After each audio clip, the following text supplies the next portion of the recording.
Party కార్యకర్తలు కాదు, మనం ఏపీ ఎలక్షన్ చేసిందో ఆ డిమాండ్స్ అన్ని మళ్ళీ ఈ ప్రభుత్వం ముందు ఉంచుతాం. ఈ ప్రభుత్వం కూడా దానికి అనుగుణంగా స్పందించకుంటే తిరిగి మనం ఉద్యమం బాట పట్టాల్సిందే.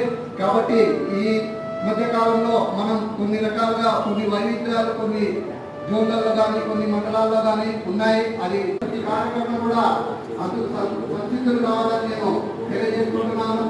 తర్వాత ఇక మొదటి అంశం సభ్యత్వాలు. ఈ సభ్యత్వాల గురించి మనం రాష్ట్రంలోనే ఒకటైతే మనం గర్వపడాల్సిన విషయం ఉంది. రాష్ట్రంలోనే అనంతపురం జిల్లా సభ్యత్వంలో మొదటి స్థానంలో ఉంది. ఆ మొదటి స్థానాన్ని మనం ఎప్పుడు నిలుపుకోవాలా? కొన్ని జిల్లాలు అయితే ఏ విధంగా ఉంటాయంటే మనం దరిదాపుల్లో వచ్చే కొన్ని జిల్లాలు, తర్వాత సభ్యత్వం తక్కువ ఉన్న జిల్లాలు కూడా ఈసారి టార్గెట్ పెంచినారు జిల్లాలకు. ఆ టార్గెట్ పెంచిన